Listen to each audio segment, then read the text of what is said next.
Delay हो गया, but we will start in 5 minutes.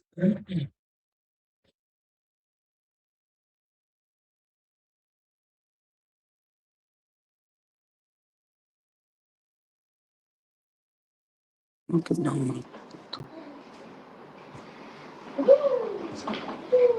presente uno qui potremmo potente.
Okay, so let us start. Last before starting a new topic, थोड़ा last का cover कर लेते हैं। Actually पीछे कुछ रह भी गया था टॉपिक, ठीक है। तो आगे बढ़ने से पहले थोड़ा सा क्विक ओवरव्यू। प्रीवियस क्लास में वी स्टडीड एथिक्स क्या होते हैं। ओके, एथिक्स एकेडमिक रिसर्च में एथिक्स क्या होते हैं। सो एथिक्स जो वर्ड था that came from the Greek word Athos. Athos मतलब कैरेक्टर, हैबिट, ठीक है। एथिक्स क्या है? Branch, it is a branch of philosophy which is concerned with the principle of right and wrong conduct, ठीक है। सही क्या है, गलत क्या है, मॉरल ड्यूटीज क्या है, और एथिक्स क्या करते हैं। Ethics they form the basis for judging human action. Okay, so फिर उसके बाद हमने देखा था अलग अलग डेफिनेशंस देखी थी, जैसे एरिस्टोटल ने क्या कहा था। ओके, एरिस्टोटल सेड कि एथिक्स क्या है, is the science of good for man, ठीक है। सही क्या है, गलत क्या है, like that. Ethics, ethics mean character, आप क्या कैरेक्टर फॉलो करते हो, ठीक है, क्या एथिकल है एक करंट एक सिचुएशन में। We discuss these things. Okay, ना उसके बाद हमने देखा था importance of ethics in research. Research में क्या इम्पोर्टेंस है एथिक्स के। सो देखो, एथिक्स जो है, एथिकल कंडक्ट, ये टोटली नॉन नेगोशिएबल है। अगर आप रिसर्च करने जा रहे हैं, there are lot of things which you need to focus and follow things ethically. Ethical conduct आपका होना चाहिए वाइल परस्यूइंग द रिसर्च। आप रिसर्च करने जा रहे हैं, आपका जो कंडक्ट है, रिसर्च जो कंडक्ट है, वो टोटली एथिकल होना चाहिए। उसमें बहुत सारी चीजें आती हैं। अब क्या क्या चीजें हैं?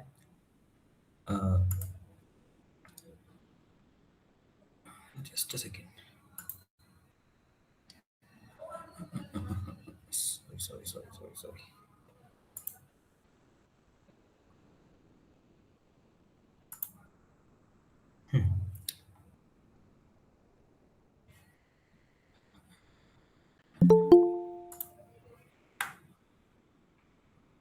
हाँ जी। अब इम्पोर्टेंस क्या क्या है, क्या क्या चीजें आती हैं एथिक्स में, क्यों एथिक्स इम्पोर्टेंट है रिसर्च में? तो एथिक्स जो है वो इंश्योर करते हैं कि आपकी जो रिसर्च है वो ट्रूथफुल हो, फुल ऑफ इंटेग्रिटी हो। मींस आपकी जो फाइंडिंग्स हैं वो जेन्युइन हो, फैब्रिकेटेड ना हो। दूसरा पॉइंट था कि आप जो पार्टिसिपेंट हैं रिसर्च रिसर्च में, जो भी आपके पार्टिसिपेंट हैं, जो भी सब्जेक्ट मैटर ऑफ रिसर्च है, जिस पे भी आप रिसर्च कर रहे हो, या जो पार्टिसिपेंट है रिसर्च के, वो प्रोटेक्टेड रहे, उनको कोई सब्जेक्टिव हार्म ना हो। फिर पब्लिक का इंटरेस्ट बढ़ता है अगर हम रिसर्च एथिकली फॉलो करें। तो पब्लिक जो है, सोसाइटी जो है, उसका कॉन्फिडेंस बढ़ता है रिसर्च में। ठीक है। उसके बाद नॉलेज की क्वालिटी। एथिकल जो रिसर्च है वो एक वैलिड और रेप्लिकेबल नॉलेज जो है वो प्रोवाइड करती है, नॉलेज की एक्सटेंशन प्रोवाइड करती है। ठीक है, हमने कुछ ऑलरेडी फाइंडिंग ढूंढ के रखी हैं, रिसर्च हम एथिकली करें तो नई फाइंडिंग्स जुड़ती जाएंगी। ओके, तो एक्सटेंशन होता रहेगा ह्यूमन नॉलेज में या नॉलेज में। फिर एथिक्स क्यों इंपॉर्टेंट है रिसर्च में? लीगल कंप्लायंस भी फॉलो करने होते हैं कुछ। ठीक है, जैसे कुछ वायलेशंस होती हैं, जैसे इंटेलेक्चुअल प्रॉपर्टी राइट है या कुछ प्राइवेसी लॉ है। ठीक है, कुछ यूजीसी की रेगुलेशंस हैं, गाइडलाइंस हैं, उनको फॉलो करना होता है।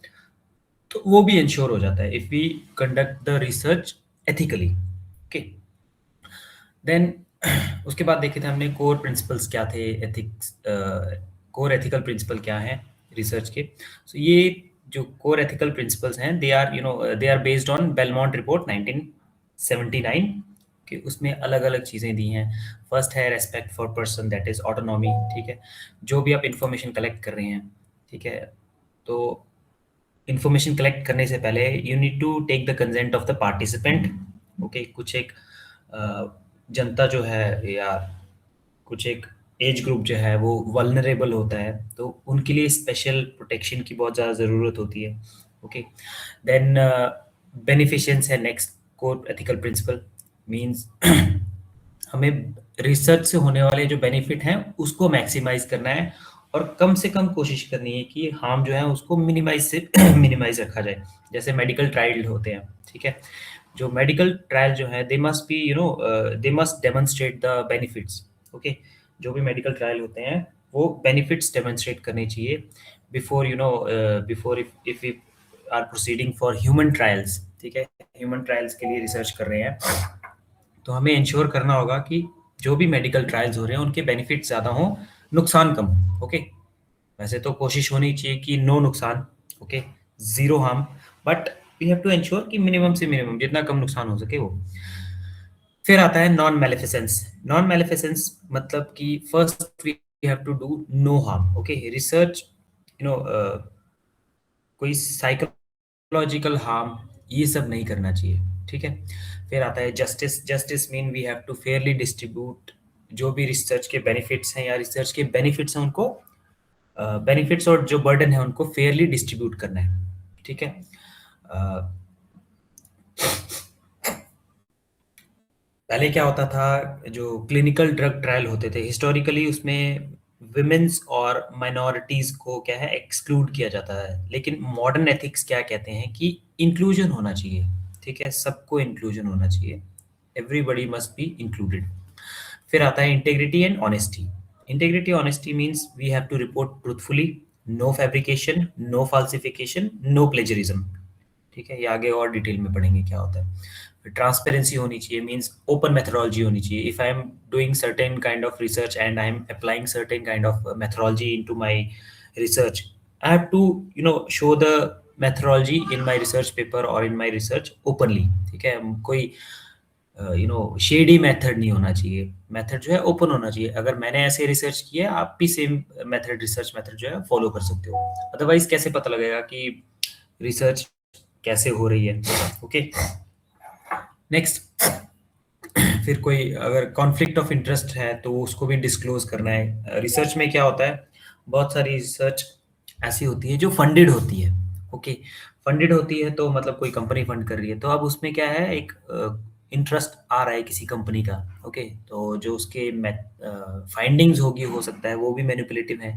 तो रिसर्चर को क्या करना है, he must disclose this conflict of interest. He had to show that कि मुझे यहाँ से फंडिंग मिल रही है, तो जो फाइंडिंग है वो पॉसिबली जो है इंक्लाइंड है मेरे जो भी फंडिंग प्रोवाइड कर रहे हैं उनकी तरफ। ओके, ऑलराइट, यहाँ पे कॉन्फ्लिक्ट ऑफ इंटरेस्ट हो सकता है तो वो भी डिस्क्लोज करना है। Okay, that ensures transparency. उसके बाद है, फिर आते हैं पब्लिकेशन एथिक्स। पब्लिकेशन एथिक्स में आप हमने देखा था कि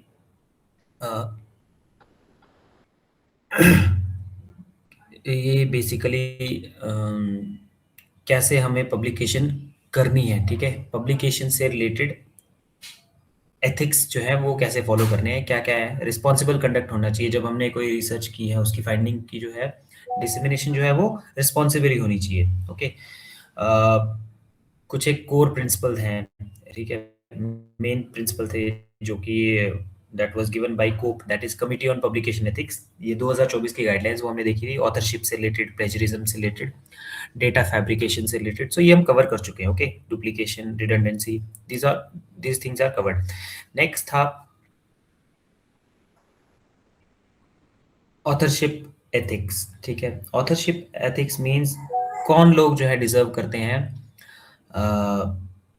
एज ए ऑथर बनना, या फिर आपने रिसर्च पेपर लिखा है तो किस किस को इंक्लूड कर सकते हो। ठीक है, जिसने कुछ सब्सटेंशियल कंट्रीब्यूशन किया है, किसी ने क्रिटिकल रिवीजन किया है, ड्राफ्टिंग में हेल्प की है। ओके, फिर बहुत सारी चीजें you have to ensure. Okay, ये 4 क्राइटेरिया हैं, that is substantial contribution, drafting और critical revision, final approval, accountability. These are the things which you need to ensure कि ये अगर चारों क्राइटेरिया फुलफिल हो रहे हैं तो ऑथरशिप कैसे देनी है। ओके, फिर है कुछ होती है गोस्ट ऑथरशिप, वो अभी हमने देख लिया था। ठीक है, गोस्ट ऑथरशिप जो है ये क्या है, they do not meet the criteria. Okay, क्योंकि उन्होंने कोई सब्सटेंशियल कंट्रीब्यूशन की नहीं है। फिर होता है कुछ गिफ्ट या ऑनररी ऑथरशिप। ठीक है, कुछ प्रोमिनेंट नाम है, विदाउट कंट्रीब्यूशन उनको नाम करना है। इससे क्या है, क्रेडिट और अकाउंटेबिलिटी जो है डिस्टॉर्ट होती है, ये भी नहीं हमने करना है।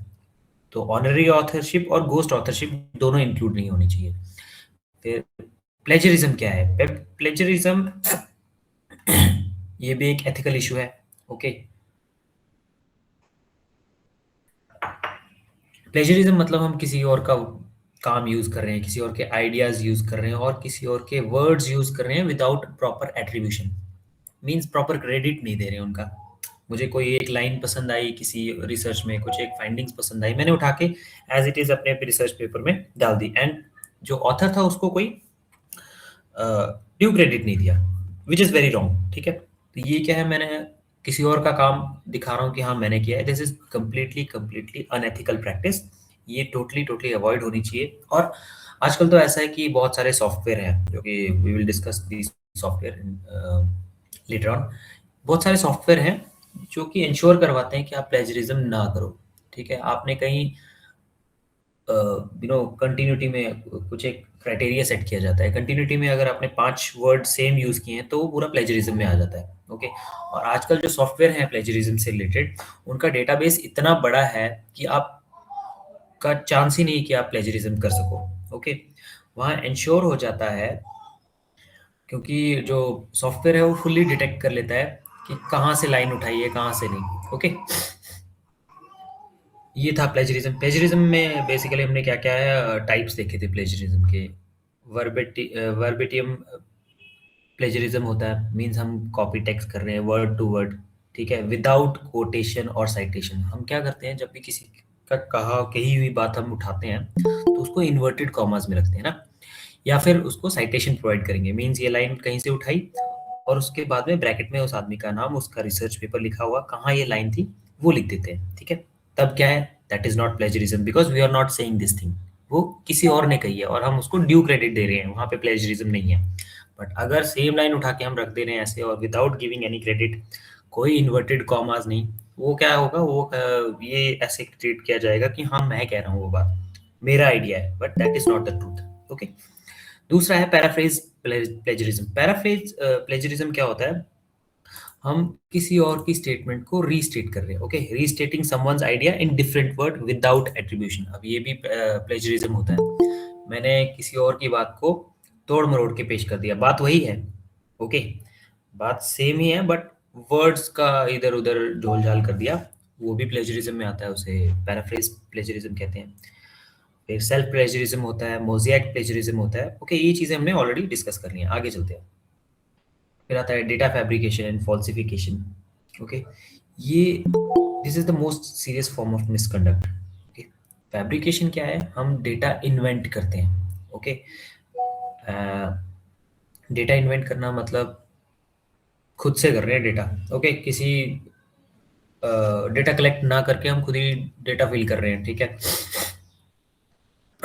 फॉल्सिफिकेशन क्या है, जो हमारे पास डेटा कलेक्टेड है हम उसको मैनिपुलेट कर रहे हैं, ओके, इमेजेस को मैनिपुलेट कर रहे हैं, प्रोसीजर्स को मैनिपुलेट कर रहे हैं। तो फैब्रिकेशन और फॉल्सिफिकेशन दोनों अलग अलग है, दो ही सेम सेम ही लगते हैं बट अलग अलग है। फैब्रिकेशन में हम डेटा इन्वेंट करते हैं, हम कहीं नहीं गए बाहर डाटा कलेक्ट करने के लिए, किसी से कोई इन्फॉर्मेशन नहीं पूछी, हमारे कोई पार्टिसिपेंट नहीं है, मैं घर पे ही बैठ के अपने लैपटॉप पे डेटा एंटर कर रहा हूँ। फॉल्सिफिकेशन क्या है, डेटा आ गया मेरे पास, अब मैं चाहता हूँ कि ये डेटा मेरे अकॉर्डिंग चले, okay, which is not true, तो उसको क्या करता हूँ, मैनिपुलेट कर रहा हूँ, that is called falsification, okay. फिर आता है आपका पीयर रिव्यू से रिलेटेड एथिक्स, ओके। तो पीयर रिव्यू एथिक्स क्या है, this is the backbone of scholarly quality control, okay. Peer review basically क्या है, ये इंश्योर करता है कि आपका पेपर जेन्युइन हो, ओरिजिनल आइडिया हो, ओके, और कुछ नॉलेज में नया एडिशन हो, ओके। सो पीयर रिव्यू में क्या है, पीयर रिव्यू से रिलेटेड एथिक्स क्या है, सबसे पहले कॉन्फिडेंशियलिटी है, ठीक है, जो रिव्यूअर है वो उसे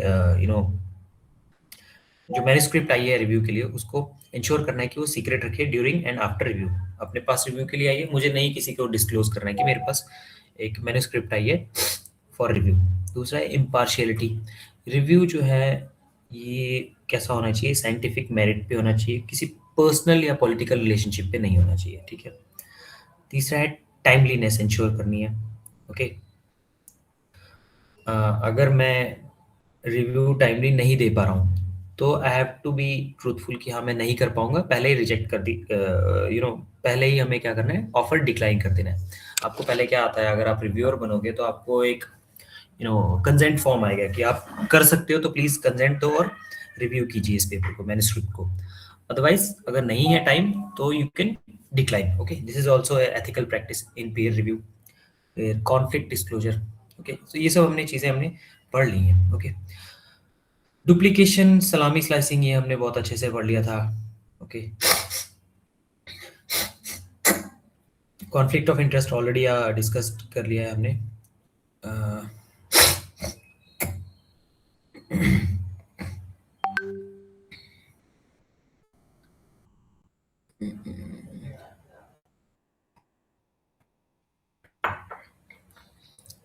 retraction, correction and the scientific record, ये बेसिकली ये कंट्रैक्शन रिट्रैक्शन, ये बेसिकली क्या है, तीन चीजें आ रही हैं इसमें, ओके। एक आता है एरिटम, रिट्रैक्शन, एक्सप्रेशन ऑफ कंसर्न। एरिटम में क्या है, हम कुछ माइनर करेक्शन करते हैं, ठीक है, जो कि ऑलरेडी पेपर पब्लिश्ड है, टिपिकली कुछ टाइपो या कैलकुलेशन एरर है या मिस लेबल फिगर है, पेपर क्या है, वो पेपर वैलिड ही रहेगा, ओके। रिट्रैक्शन में क्या है, हम कंप्लीटली पब्लिश्ड पेपर को विड्रॉ कर लेते हैं क्योंकि उसमें कुछ मेजर फ्लॉज होते हैं। ओके, ये बेसिकली क्या है, ये आपने अगर डेटा को, सॉरी, पेपर, कुछ एथिकल इशू है पेपर में, तब ये चीजें आती हैं। तो रिट्रैक्शन में क्या है, कंप्लीटली आपका पेपर जो है विथड्रॉ हो जाता है, क्योंकि उसमें डेटा फैब्रिकेशन है, प्लेजरिज्म है, डुप्लीकेट पब्लिकेशन हो रही है। ओके, सीरियस फंडामेंटल एरर्स है उसमें। ओके, फिर आता है एक्सप्रेशन ऑफ कंसर्न। ठीक है, एक्सप्रेशन ऑफ कंसर्न में क्या आता है बेसिकली, ये रिट्रैक्शन से पहले एक येलो कार्ड है। ठीक है, जैसे फुटबॉल में होता है येलो कार्ड। ठीक है, कोई प्लेयर मिसबिहेव करता है या कुछ गलत एक्टिविटी करता है तो येलो कार्ड इशू होता है। तो ऐसे ही रिट्रैक्शन से पहले एक्सप्रेशन ऑफ कंसर्न आता है। ओके, इसमें क्या है, एक नोटिस भेजा जाता है कि आपका पेपर की इंटेग्रिटी नहीं है। ओके, और साथ में इन्वेस्टिगेशन चल रही होती है कि और चीजें फाइंड आउट की जाए कहाँ गलती है। ओके, फिर आता है open access and data sharing ethics. Open access and data sharing ethics में हमें ट्रांसपेरेंसी, रिप्रोड्यूसिबिलिटी और इक्विटी इंश्योर करनी है रिसर्च में। ओके,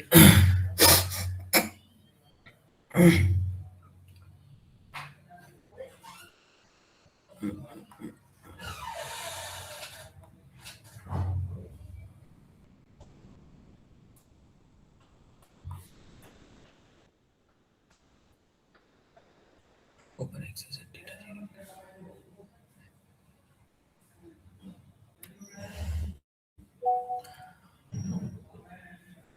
ये बेसिकली जो चीज़ है open access and data sharing ethics, it means कि जो भी साइंटिफिक रिसर्च है या जो भी रिसर्च हो रही है वो ओपनली अवेलेबल होनी चाहिए। बिकॉज नॉलेज को क्या है, knowledge must not be kept secret, it must be disseminated, और ताकि लोग उसका फायदा उठा सकें। Okay, this is what open access and data sharing ethics is. Open access means available करवाया जाए डेटा हर किसी को।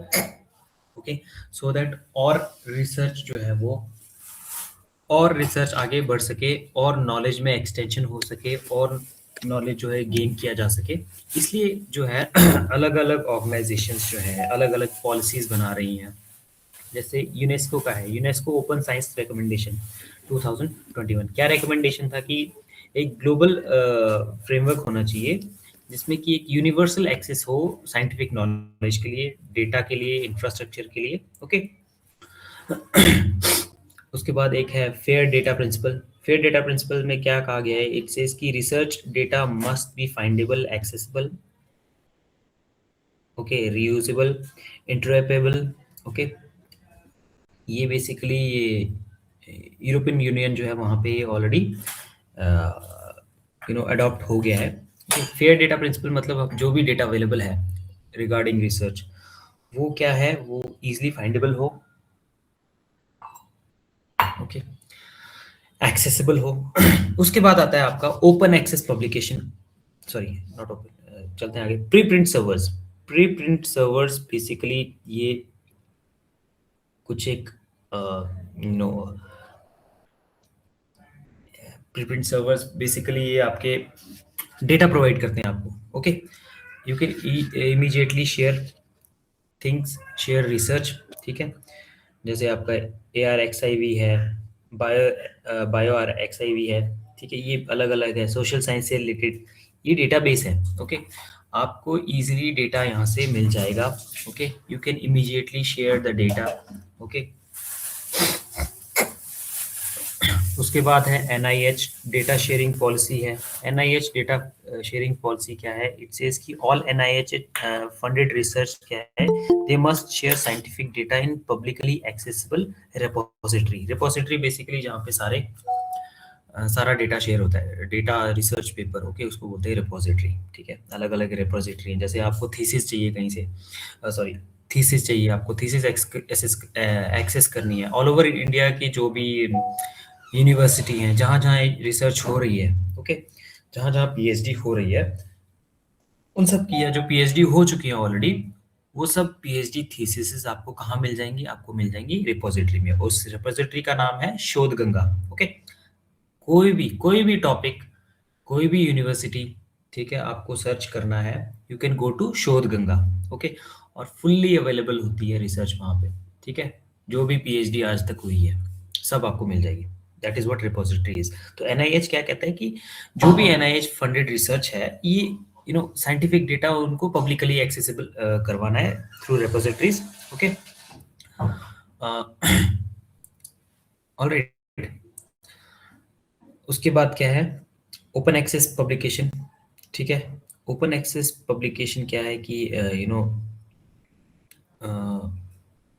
ये इंश्योर करवाता है कि आपको कोई रिसर्च पेपर पढ़ना है। अब जनरली क्या है कि दो ऑप्शन होते हैं, आप रिसर्च पेपर पब्लिश कराते हो स्कोपस वगैरह में, वहाँ होता क्या है कि दो ऑप्शन आते हैं आपके पास। एक होता है कि आपको पेमेंट करनी पड़ती है, उसमें क्या होगा, सबको फ्रीली अवेलेबल होगा आपका रिसर्च पेपर अगर छप जाता है तो। दूसरा होता है आप पेमेंट नहीं करना चाहते, तब वो जर्नल क्या होगा, तब वो आपका रिसर्च पेपर ओपनली अवेलेबल नहीं होगा, उसके लिए कुछ एक पेमेंट करनी पड़ेगी, ठीक है। तो ये क्या है, ये इसमें बेसिकली क्या है, एक अगर आप तो फ्रीली चाहते हो कि आपका फ्रीली पब्लिश हो जाए पेपर, ठीक है, आप पैसे खर्चना नहीं चाहते, तब तो आप क्या करोगे, तब आप कहोगे कि आप चाहते हो कि आपको कुछ पैसा कमाई हो जाए, ठीक है, तब आप चाहोगे कि ओपन एक्सेस ना हो। अदरवाइज आप चाहते हो कि फ्री होना चाहिए अवेलेबल, तो आप करवा सकते हो वैसे, ओके। ओपन एक्सेस पब्लिकेशंस भी होती हैं, ओके। वैसे बहुत सारे आजकल अदर तरीके हैं to get this information, okay. आपको रिसर्च पेपर चाहिए, बहुत सारे तरीके हैं रिसर्च पेपर फाइंड आउट करने के, ओके। फिर आता है आपका data privacy ethics in open data. Open data जो है मस्ट बी एनोनिमाइज्ड। एनोनिमाइज्ड मतलब कि जो भी उसको जिसने भी डेटा अवेलेबल कराया है या जिसने भी डेटा कलेक्ट किया है, वो एनोनिमस रहना चाहिए, ठीक है। और जो उसमें पार्टिसिपेंट्स हैं वो भी एनोनिमस रहने चाहिए, ठीक है। इट सेज कि open data must be anonymise to protect participants identity. Basically जो पार्टिसिपेंट्स हैं उनका डेटा जो है अवेलेबल नहीं होना चाहिए पब्लिक डोमेन में। उन्होंने जो रिस्पॉन्सेज दिए हैं वो अवेलेबल हो सकते हैं क्योंकि वही डेटा है, बट उनकी आइडेंटिटी रिवील नहीं होनी चाहिए। उसके लिए कुछ एक रूल रेगुलेशन है, जैसे यूरोपियन यूनियन का है जीडीपीआर रूल है, ठीक है। फिर पर्सनल डेटा प्रोटेक्शन बिल जो कि इंडिया में है, ठीक है। दे सेट्स द लीगल स्टैंडर्ड कि कैसे आइडेंटिटी जो है उसको प्रोटेक्ट किया जाए जो भी पार्टिसिपेंट्स थे, ओके। आगे चलते हैं। अब एआई का ट्रेंड है, ठीक है। अब इसमें भी कुछ नए एथिकल चैलेंजेस हैं, ठीक है। AI and emerging ethics in research, क्या क्या है वो। आर्टिफिशियल इंटेलिजेंस ने क्या किया है कि कुछ एक ethical challenges related to academic research and publication लेके आ गया, ठीक है। जैसे ही स्टार्ट हुआ था ट्रेंड आर्टिफिशियल इंटेलिजेंस का, तो स्टार्टिंग में जो है इनिशियली लोगों ने इसका फ़ायदा कैसे उठा लिया, और अभी कुछ एक रूल्स रेगुलेशन नहीं बने थे जब, तब कैसे फ़ायदा उठाया। कईयों ने रिसर्च पेपर जो है टोटली पूरे के पूरे रिसर्च पेपर आर्टिफिशियल इंटेलिजेंस से लिखा दिए, चैट जीपीटी से। आपके पास अवेलेबल डोमेन में अवेलेबल है यू कैन सर्च। आप लिखेंगे चैट जीपीटी, ओके। जब भी आप कोई रिपोजिटरी सर्च करेंगे वहाँ पे चैट जीपीटी लिखेंगे, और एक ऑथर है और उसका उसने साथ में नाम लिखा, साथ में नाम लिखा है, उसने ओपनली बताया हुआ है कि मैंने चैट जीपीटी से पेपर लिखवाया, ओके। तो बहुत सारी चीज़ें ऐसी हैं जो एथिकल इश्यूज हैं जो कि अभी खड़े हुए हैं because of this artificial intelligence. Now आगे क्या है, आगे ये है कि क्या एआई ऑथर हो सकता है। सो इसका क्लियर कट जवाब है नहीं, ठीक है। Nature, Science, Cell, Lancet and major जो जर्नल हैं, ठीक है, ये एक्सप्लिसिटली कहते हैं कि AI can not be listed as an author. क्यों? क्योंकि वो आर्टिफिशियल इंटेलिजेंस है, ओके। उसको उसमें होता क्या है, अकाउंटेबिलिटी नहीं है, उसका कोई लीगल स्टेटस नहीं है, और वो ऑथरशिप के लिए कंसेंट नहीं दे सकता, ओके। हमें कुछ भी इंफॉर्मेशन चाहिए होती है, चैट जीपीटी पे जाके लिख लेते हैं और वो मना नहीं करता है कि नहीं दे सकता, ओके। वो कुछ ना कुछ इंफॉर्मेशन देगा, ओके। सो क्या है कि वो उसको ऑथर नहीं रखा जा सकता, ओके, क्योंकि लीगल और कुछ अकाउंटेबिलिटी, क्योंकि वो अकाउंटेबल तो नहीं होगा किसी चीज़ को, ओके। नाउ उसके बाद एआई हेलुसिनेशन भी है रिसर्च में। चैट जीपीटी और जो अदर लैंग्वेज मॉडल्स हैं वो क्या है, दे प्रोड्यूस हलिसिनेटेड यानी कि फैब्रिकेटेड साइटेशन प्रोड्यूस करते हैं और फैक्ट्स भी, ठीक है। रिसर्चर जो यूज़ कर रहे हैं एआई, वो उन्हें बेसिकली क्लेम्स को वेरीफाई करना पड़ेगा, ठीक है। अ, एक 2023 की स्टडी है, उसमें ये पता लगा था कि मोर देन 3% क्या है, जो आपके एआई हैं या एलएलएम मॉडल्स हैं वो फेक साइटेशन प्रोड्यूस करते हैं, ठीक है। तो साइटेशन बहुत बहुत बहुत इंपॉर्टेंट है, ठीक है। अ, उसके बाद यूरोपियन यूनियन ने कुछ एआई से रिलेटेड एक्ट बनाया 2024 में। क्या है, फर्स्ट कॉम्प्रिहेंसिव एआई रेगुलेशन बनाया यूरोपियन यूनियन ने। क्या है इसमें कि हाई रिस्क एआई, ठीक है, जो कि मेडिकल, जुडिशियल, एजुकेशनल असेसमेंट, ये बेसिकली इनकी कुछ एक स्ट्रिक्ट रिक्वायरमेंट है, ठीक है। रिसर्च जो यूज़ कर रहा है एआई, उन्हें रिस्क क्लासिफिकेशन के साथ कंप्लाई करना पड़ेगा। फिर आता है एआई असिस्टेड राइटिंग, ठीक है, इट मस्ट बी डिस्क्लोज्ड। अगर आप कुछ एआई असिस्टेड राइटिंग कर रहे हैं, ठीक है, एआई से लिखवा लेते हैं, ठीक है। इसलिए क्लासेस में भी हम लोग कहते रहते हैं कि आप चैट जीपीटी यूज़ कर रहे हो उसको डबल चेक कीजिए, ठीक है। चैट जीपीटी से बेहतर है आप यूट्यूब पे वीडियो जाके देखिए, ठीक है, वहाँ से चीज़ें एक्सेस कीजिए, वहाँ से पढ़ के आइए, ठीक है। अगर कुछ समझ नहीं आ रहा है, डायरेक्टली चैट जीपीटी का यूज़ करेंगे आप या किसी भी आर्टिफिशियल इंटेलिजेंस का यूज़ करेंगे आंसर्स ढूँढने के लिए, तो वो करेक्ट आंसर्स नहीं देगा। And you know artificial intelligence खुद भी कहता है कि it can give wrong answers, you must verify from other sources as well, वो खुद भी कहता है, ठीक है। And it is up to a human जो भी एआई यूज कर रहा है कि वो कैसे उसको यूज करे, क्या टोटली इन्फॉर्मेशन उठा के वहां पे डाल दे, ठीक है, एआई से कॉपी पेस्ट कर ले, या फिर डबल चेक करे उस चीज को फ्रॉम अदर सोर्सेज, ठीक है। सो AI assisted writing it must B disclosed, ये नेक्स्ट क्वेश्चन है। तो आंसर इज यस, ठीक है। एल्जेवियर और ये स्प्रिंजर्स, ये सब क्या है, ये वैलीज, ये वो है पब्लिशर्स हैं, ठीक है। ये क्या कहते हैं, ये दे आस्क फॉर डिस्क्लोजर, ठीक है, कि आपने एआई टूल्स का यूज किया है तो आपको उसको डिस्क्लोज करना है, हाँ ये वाली चीजें मैंने यूज की हैं एआई के थ्रू, ओके। अनडिस्क्लोज्ड एआई क्या होगा, इससे क्या होगा, ये इसे गिना जाएगा एकेडमिक डिसऑनेस्टी, और डिसऑनेस्टी का एथिकल प्रिंसिपल्स में कोई जगह नहीं है, ठीक है। जब हम एथिक्स की बात कर रहे हैं तो डिसऑनेस्टी नहीं आती उसमें। फिर आता है AI bias in research tool.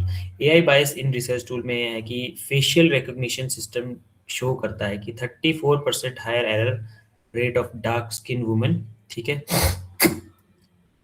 AI बायस क्या है, बायसनेस, ठीक है, आर्टिफिशियल इंटेलिजेंस भी बायस करता है, बायसनेस करता है, काले गोरे में भेद करता है, ठीक है। अ, उसके बाद नेक्स्ट है the as an AI language model scandal, ठीक है। मल्टीपल पेपर जो सबमिट हुए हैं जर्नल्स में, उसमें ये फ्रेज इंक्लूड है कि एआई जनरेटेड, ये एक्सपोज करता है कि ऑथर ने क्या किया है, अपना जो आउटपुट था, देखो हम क्या करते हैं डायरेक्टली उठा के कॉपी पेस्ट कर देते हैं, ठीक है। अब कहते हैं कि नकल के लिए भी अकल चाहिए, ठीक है। अगर कोई smart, if someone is smart enough, what he will be doing, he must be checking thing, double checking the thing before copy pasting। Copy paste कर रहा है, अगर नकल कर भी रहा है तो उसे इंश्योर करना होगा कि हाँ कहीं ऐसी पीछे कोई ट्रेस ना रह जाए कि जहाँ से मैं पकड़ा जाऊँ, ठीक है। अगर तो इतना शार्प है तब तो नहीं पकड़ा जाएगा, बट बहुत कई जगह ऐसा है क्या है कि आप कॉपी पेस्ट कर रहे हो उठा के और वहाँ पे पता लग जाता है, क्यों, क्योंकि कुछ एक ऐसा वर्ड आ जाता है वहाँ पे कि साफ साफ पता लग जाता है कि बेवकूफ़ी की है, ठीक है। तो उस बेवकूफ़ी से बचना है। फिर आता है आपका वैल्यू क्या है एकेडमिक रिसर्च में, ठीक है, एथिक्स की वैल्यू, कोर वैल्यू जो कि हर एक रिसर्च को इंटरनलाइज करनी है, और ये अडॉप्टेड भी हैं, ठीक है। तो क्या क्या कोर वैल्यू है एकेडमिक रिसर्च की, वो ये है कि पहला है ऑनेस्टी, ठीक है। हर एक फेज में आप जब भी रिसर्च कर रहे हो, जिस भी दौर से आप गुजर रहे हो रिसर्च के, या हर एक रिसर्च के फेज में आपने ऑनेस्टी रखनी है, ठीक है। डाटा कलेक्ट कर रहे हो तब भी आपको ट्रूथफुल रहना है, रिपोर्ट कर रहे हो तब भी ट्रूथफुल रहना है, कम्युनिकेट कर रहे हो अपनी फाइंडिंग्स तब भी ट्रूथफुल रहना है, ऑब्जेक्टिविटी इंश्योर करनी है, ठीक है। आपने बायसनेस को खत्म कर देना है। मैं यहाँ पे तो लिखा है minimise, but I believe in totally unbiased you know principle. Okay, हमें क्या करना है, टोटली अनबायस्ड चीज़ें यूज़ करनी है। ओके, फिर केयरफुलनेस हमें इंश्योर करनी है, हमें एरर्स को अवॉइड करना है। ओके, डबल चेक करनी है चीज़ें, फिर ओपननेस इंश्योर करनी है कि हमें डेटा, ये सब चीज़ें ऑलरेडी हम पीछे कवर कर चुके हैं। ठीक है, ओपननेस इंश्योर करनी है, हमें डेटा मेथड्स और रिजल्ट्स को ओपनली शेयर करना है। Just a second.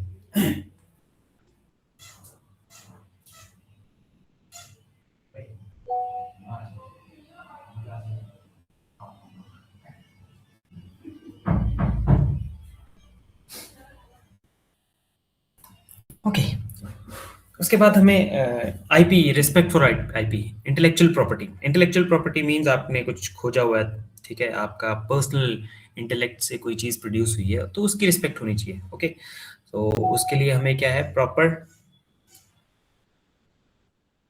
उसके लिए हमें क्या इंश्योर करना है कि हमें प्रॉपर एट्रीब्यूशन देना है। प्रॉपर एट्रीब्यूशन मींस जहाँ से भी हम चीज़ें उठा रहे हैं, जैसे मैंने ऑलरेडी आपको बताया, कॉपी पेस्ट नहीं करना है। अगर किसी ने चीज़ कही हुई है वो, तो उसको प्रॉपर्ली उस चीज़ का क्रेडिट देना है। ठीक है, that is what respect for IP is, intellectual property. Okay, confidentiality, confidentiality भी बहुत डिटेल में हम कर चुके हैं कवर की, डेटा हमें प्रोटेक्ट करना है पार्टिसिपेंट्स का। ओके, पब्लिक नहीं करना है डेटा। ओके, फिर सोशल रिस्पॉन्सिबिलिटी होती है। ठीक है, जो भी हम रिसर्च कर रहे हैं वो सोसाइटी के लिए अल्टीमेटली कहीं ना कहीं बेहतर करे। ओके, कॉम्पिटेंसी,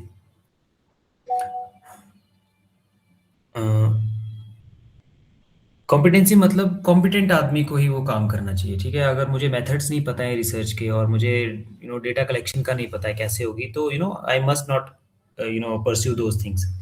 जो चीज़ मेरी कॉम्पिटेंस में है मैं वही करूँ। Okay, non discrimination, non discrimination means हमें इंक्लूसिव रिसर्च रखनी है। ठीक है, हमारा सैंपल क्या है, डाइवर्स होना चाहिए।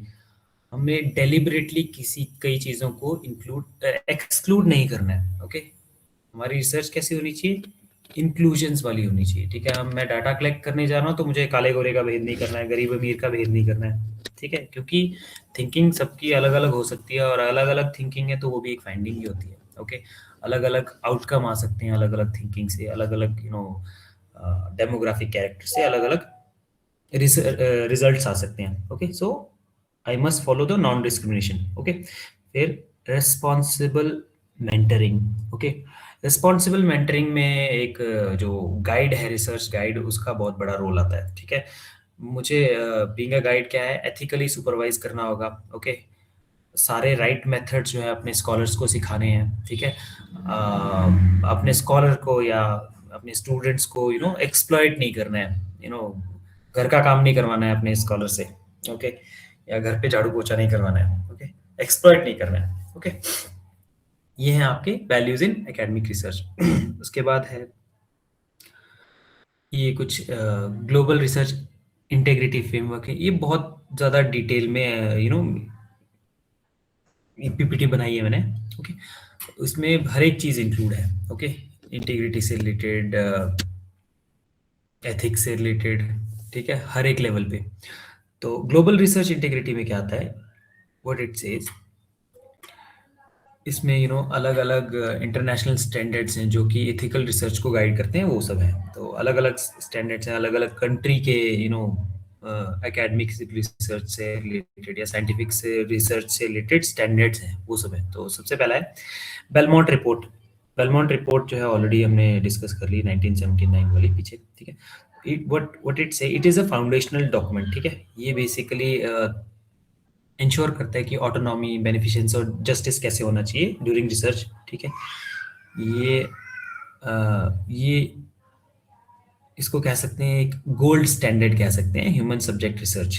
ठीक है, जो भी रिसर्च फॉलो हो रही है उसका ये गोल्ड स्टैंडर्ड है। ठीक है, उन स्टैंडर्ड्स को फॉलो करके यूएस में रिसर्च कंडक्ट होती है। ओके, या उसके अकॉर्डिंग रिसर्च कंडक्ट होती है। फिर आपका सिंगापुर स्टेटमेंट है, दैट इज फ्रॉम 2010।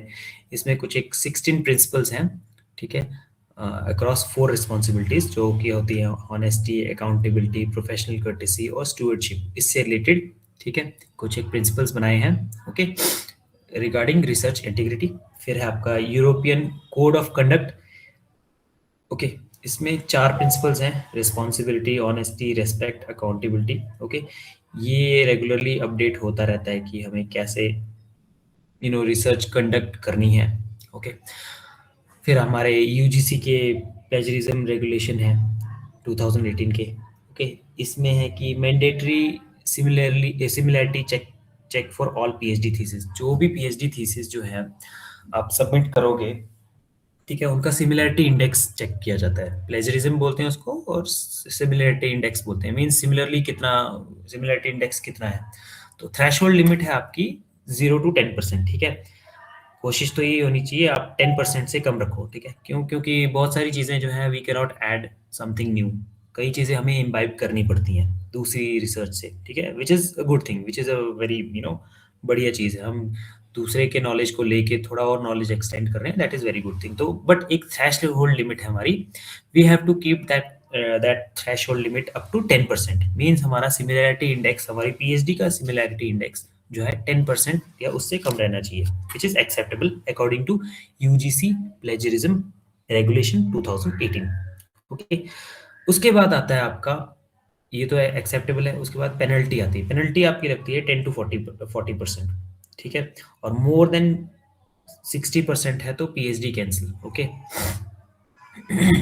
और ये जो है यूजीसी प्लेजरिज्म रेगुलेशन जो है, ये मोर देन 1000 यूनिवर्सिटी जो है, इंडियन यूनिवर्सिटी, ये यूज कर रही है।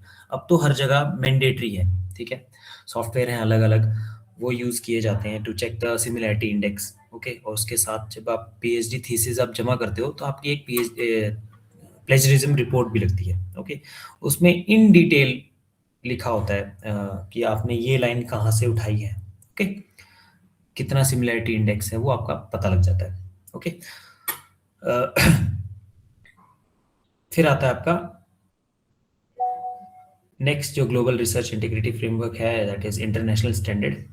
कौन सा है? वो है डिक्लेरेशन ऑफ हेलसिंकी। ये मेडिकल रिसर्च से रिलेटेड है। Okay, WHO endorse ethical principle for medical research. ठीक है, डब्ल्यूएचओ क्या करता है? ये एंडोर्स करता है कि हमें एथिकल मेडिकल रिसर्च करनी है जिसमें ह्यूमन इन्वॉल्व हो। ठीक है, ओके, उसके बाद आता है आपका COPE, core practice, committee on publication ethics. इसने कुल मिला के 16 कोर प्रैक्टिस बताए थे जर्नल्स के लिए और पब्लिशर्स के लिए। ठीक है, 2024 एडिशन में क्या है, इन्होंने एआई ऑथरशिप से रिलेटेड चीज़ें बताई हैं और एलएलएम यूज डिस्क्लोजर, जो कि already I have told you. ठीक है, कि अगर कोई रिसर्चर एलएलएम मॉडल यूज कर रहा है, चैट जीपीटी वगैरह यूज कर रहा है, तो ही must disclose. Okay, next, institutional mechanism for research ethics.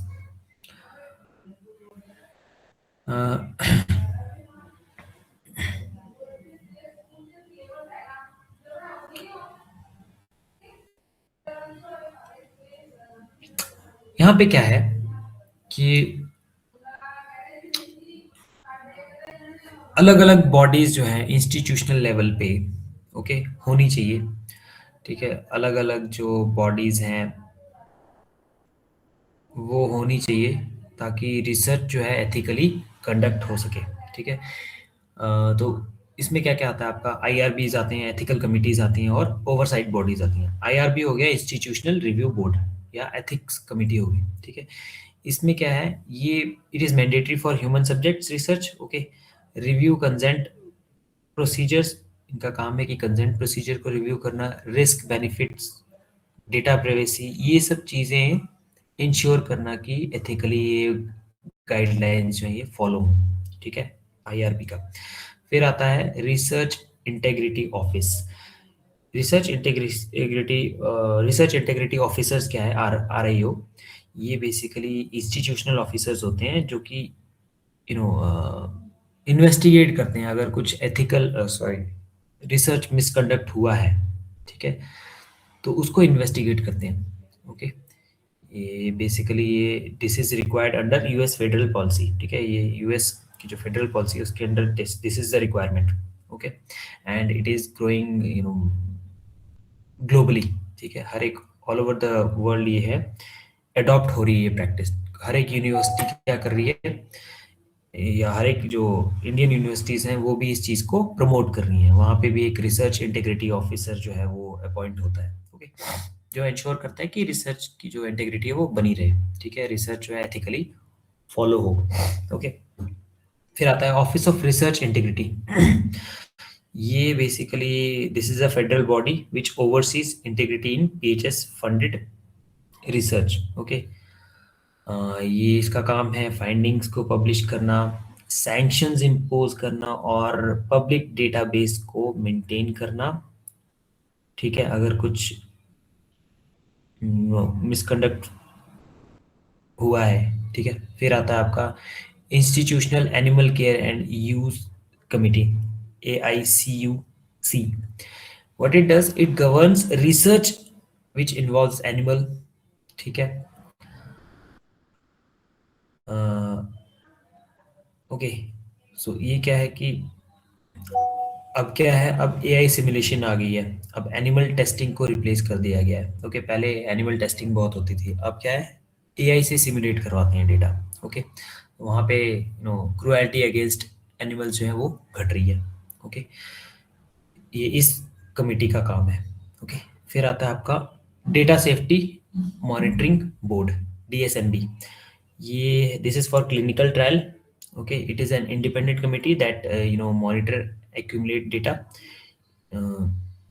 and what it does, it can stop trials earlier if clear harm or benefits emerges। ठीक है, ये पहले ही आपके जो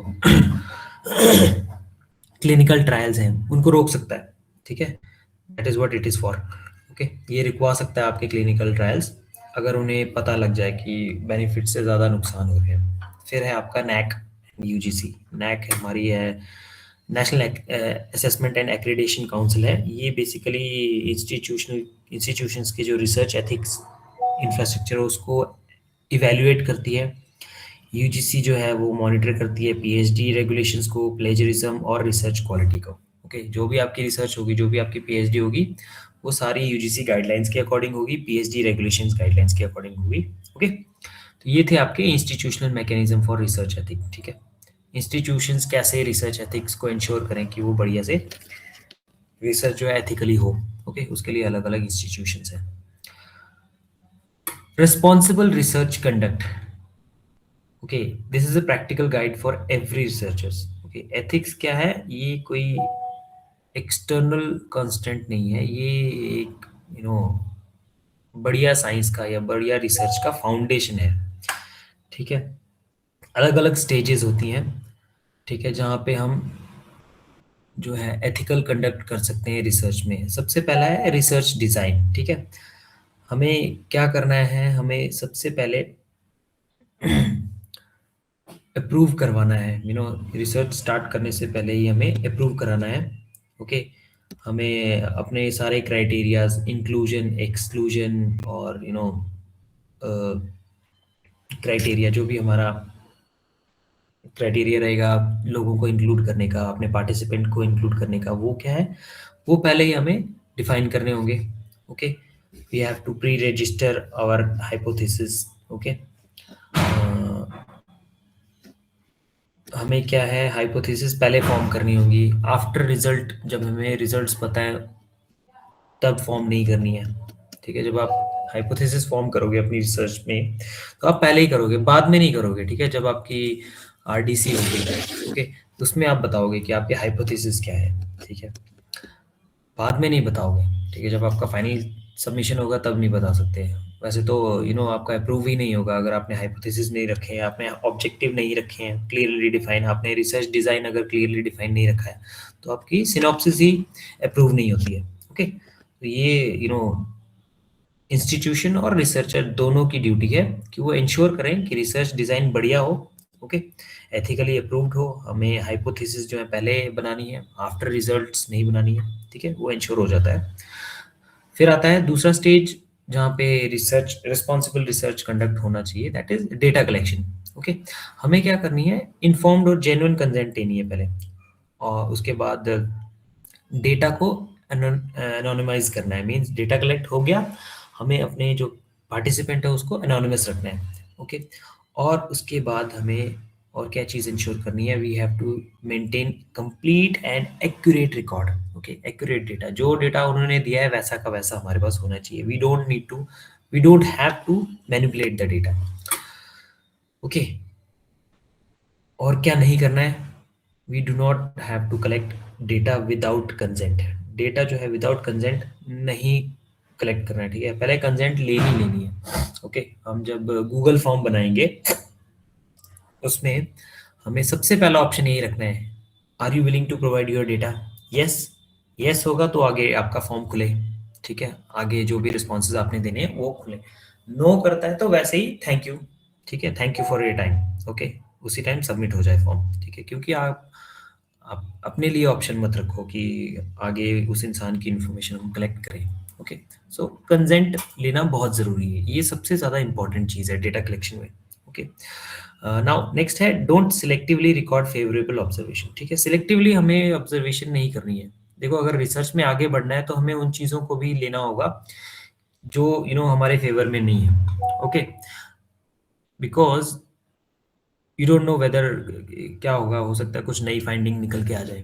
ठीक है, रिसर्च क्या है, research means getting into unknown, और जब अननोन में की तरफ आप जाओगे तो एक्साइटमेंट बनी रहेगी। ओके, कि कुछ ना कुछ नया निकल के आएगा। और रिसर्च में ऐसा भी होता है कि अगर आपके रिजल्ट आपके अकॉर्डिंग नहीं आ रहे हैं तो वो भी एक रिसर्च है। Okay, so we don't have to make a preconceive notion कि ये रिजल्ट होना चाहिए। नो, रिजल्ट होना चाहिए वो जैसा मर्जी हो। ठीक है, नेक्स्ट आता है एनालिसिस। एनालिसिस पार्ट में हमें क्या करना है, we have to use pre specified analysis plan. ठीक है, जब आप थी अपनी सिनॉप्सिस बनाओगे ना तो उसमें आप रिसर्च मेथडोलॉजी भी डिफाइन करोगे। ठीक है, कि मैं ये टूल्स, रिसर्च टूल्स यूज़ करूँगा, ये मेथडोलॉजी यूज़ करूँगा। ठीक है, मैं इस सॉफ्टवेयर का यूज़ करूँगा, मुझे ये वेरिएबल, रिसर्च वेरिएबल है तो मुझे इनका इम्पैक्ट एक दूसरे पे दिखाना है तो मैं रिग्रेशन लगाऊंगा या कोरिलेशन यूज़ करूँगा।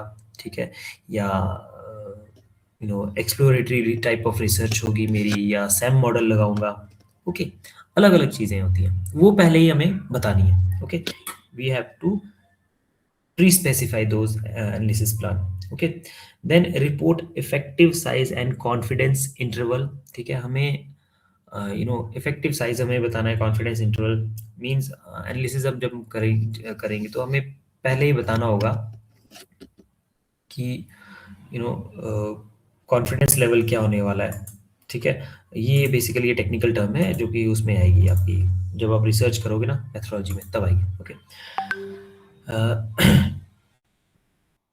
करना क्या नहीं है हमें एनालिसिस पार्ट में, we do not have to drop inconvenient data point without justification. कुछ एक डेटा पॉइंट हैं जो कि इनकन्वीनियंट हो सकते हैं, तो without proper justification we must not drop those things. Okay, फिर लास्ट है पब्लिकेशन स्टेज। पब्लिकेशन स्टेज में क्या है, we have to disclose all conflict of interest. Conflict of interest already आपको बता दिया था कि अगर आपकी मान लो रिसर्च फंडेड है कहीं से, ठीक है, तो मुझे बताना पड़ेगा कि इस कंपनी ने मुझे फंड किया था। ठीक है, तो रिजल्ट क्या है अकॉर्डिंगली है, we have to disclose those things. Okay, उसके बाद हमें डेटा और उसके का जो भी मटेरियल है वो ओपनली शेयर करना है। ठीक है, सिर्फ डेटा शेयर करना है, हमें पर्सनल डेटा शेयर नहीं करना है, पर्सनल इंफॉर्मेशन शेयर नहीं करनी है किसी की। ओके, और साथ में क्या है, अप्रोप्रिएट क्रेडिट देना है सभी कंट्रीब्यूटर्स को। ठीक है, जब आप थीसिस लिखोगे उसमें जो भी कंट्रीब्यूटर्स होते हैं ना आपके, उसमें सबको थैंक यू बोलना होता है, लिखना होता है स्पेसिफिकली कि I would like to thank my respondents for giving their information and sparing their time. ठीक है, मेरा क्वेश्चनियर फिल करने के लिए जब आप डेटा कलेक्ट करोगे तभी आपको थैंक यू लिखना पड़ेगा। ओके, लिखना क्या लिखना चाहिए। फिर सलामी स्लाइसिंग नहीं करनी हमें अपनी रिसर्च की। सलामी स्लाइस हम मैंने ऑलरेडी डिस्कस किया था। सलामी स्लाइस मींस पार्ट्स में हमने अपनी रिसर्च को बांट दिया और उसको अलग अलग क्या कर रहे हैं, पब्लिश करवा रहे हैं। ठीक है, उसके बाद don't list non contributing author. ठीक है, गोस्ट ऑथरशिप नहीं करवानी है।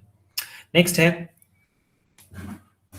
Research ethics in Indian academic context. ठीक है, ये अलग अलग है, कुछ रूल्स रेगुलेशंस हैं या कुछ एक कमिटीज हैं जो कि रूल्स रेगुलेशंस बताती हैं आपकी कैसे रिसर्च हमें एथिकली कंडक्ट करनी है इन इंडियन एकेडमिक कॉन्टेक्स्ट। ठीक है, कुछ रेगुलेशंस हैं, पॉलिसीज हैं और चैलेंजेस हैं। तो सबसे पहला है यूजीसी की प्लेजरिज्म रेगुलेशन। ठीक है, ये ऑलरेडी बता दिया है कि हमें जो भी थीसिस सबमिटेड हैं उनको सॉफ्टवेयर से प्लेजरिज्म डिटेक्ट करवाना है। अगर 10% है तो एक्सेप्टेबल है, 10 to 40 है तो पेनल्टी हो सकती है, 40-60 है तो सीरियस एक्शंस हो सकते हैं, और 60 क्या है, आपकी डिग्री जो है रिवोक हो सकती है, रिजेक्ट हो सकती है। ओके, इसलिए अब मैंडेटरी है आपको एक प्लेजरिज्म रिपोर्ट सबमिट करनी होती है। फिर आता है आपका DPDP act, that is digital personal data protection act. ये इंडिया का पहला कॉम्प्रिहेंसिव डेटा प्राइवेसी लॉ है जिसमें क्या है, कंसेंट लेनी पड़ती है। ठीक है, जब हम पर्सनल डेटा प्रोसेस कर रहे हैं तो क्या है, हमें कंसेंट लेनी पड़ेगी। ओके, उसके बाद आपका आता है retraction crisis in Indian research. India क्या है, ये टॉप 5 कंट्री में आता है जहाँ पे रिट्रैक्टेड पेपर। ठीक है, ओके, तो टॉप 5 कंट्री में जहाँ पे रिट्रैक्शन बहुत आती है, आपका पेपर जो है रिजेक्ट हो रहा है, क्योंकि बहुत सारे ऐसे हैं आजकल तो बाजार भरा पड़ा है इसका, आपका पेपर पब्लिश करा देंगे, आपकी थीसिस लिखवा देंगे इन इन लोगों से। वहाँ पे क्या है, वहाँ पे थोड़ा एथिकल इश्यूज आ जाते हैं। ठीक है, सो आपको रिसर्च करनी है तो एथिकली रिसर्च करनी है। ओके, आप पर्सनली रिसर्च में इन्वॉल्व होके, आप पर्सनली रिसर्च में इन्वॉल्व होके फिर नॉलेज में एक्सटेंशन करें। ओके, फिर आता है आपका आईसीएमआर एथिकल गाइडलाइंस हैं। ठीक है, Indian council for medical research guidelines है। ये बेसिकली बायोमेडिकल और हेल्थ रिसर्च से रिलेटेड है जिसमें ह्यूमन पार्टिसिपेंट हो सकते हैं। ठीक है, इसमें वल्नरेबल पॉपुलेशन और जेनेटिक रिसर्च असिस्टेड रिप्रोडक्शन और अब क्या है, एआई से रिलेटेड चीज़ें वो सब कवर होती हैं। ओके, फिर है नैक की रिसर्च इंटीग्रिटी असेसमेंट, ये ऑलरेडी बता दिया है। ठीक है, ओके, तो ये लास्ट है नेशनल रिसर्च फाउंडेशन, एएनआरएफ। ओके, अनुसंधान national research foundation, this is established by India's parliament. ठीक है, ये बेसिकली रिसर्च को प्रमोट करने के लिए, कोऑर्डिनेट करने के लिए फंडिंग प्रोवाइड करती है। ओके, इसमें इसमें प्रोविजंस हैं regarding research integrity and ethical conduct कैसा होना चाहिए। ओके, ये कुछ एक केस स्टडी है, ये केस स्टडी आप लोग खुद कवर कीजिए। जस्ट केस स्टडीज हैं कि क्या कैसे हुआ था। ठीक है, क्या क्या रिसर्च इश्यूज आए थे, एथिकल इश्यूज आए थे। ओके, ऑलराइट, तो ये आपका फर्स्ट यूनिट आज कंप्लीट हो गया। Alright, any question?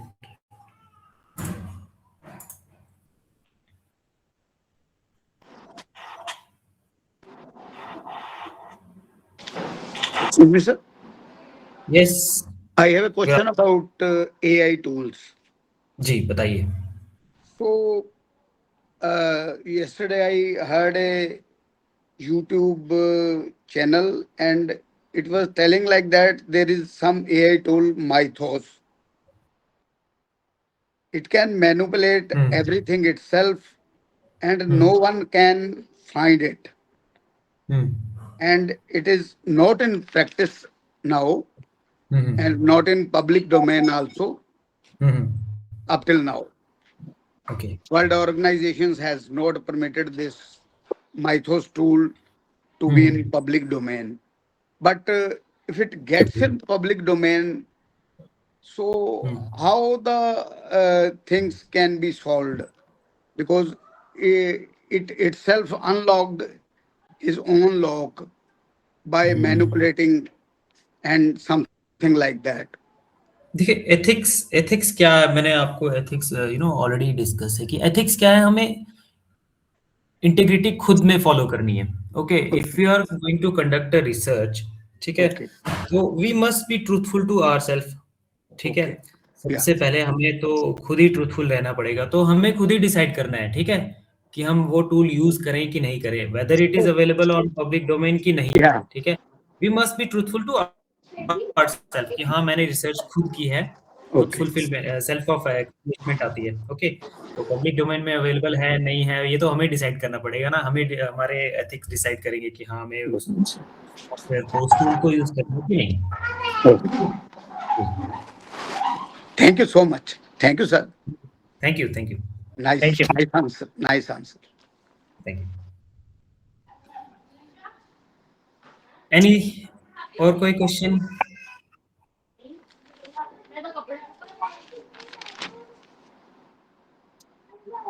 Right, I think there is no question, so मैंने ऑलरेडी पीपीटी शेयर कर दी है। नेक्स्ट क्लास में we will go with the next unit, okay. ये फर्स्ट यूनिट हमारा कंप्लीट हो गया है, okay. Thank you, sir. Perfect, sir. बहुत बेसिक था, और ये बहुत ये जो यूनिट दोनों थे, सॉरी दोनों जो टॉपिक थे, ये बहुत जनरल कॉमन टॉपिक है और बेसिक ह्यूमन अंडरस्टैंडिंग वाले टॉपिक हैं, ओके। इससे हमें खुद को पता लगता है कि हाँ हम कितना चीजों को सही तरीके से जानते हैं, फॉलो करते हैं, ओके। तो देयर इज नो कोई खास बड़ी चीज नहीं थी ये, ओके। नॉर्मल चीजें हैं, राइट। चलिए, thank you very much, thank you for your Thank you, time. sir. Thank you so much. Yes, sir. Okay, thank you, sir. Thank you, sir. Thank you, sir.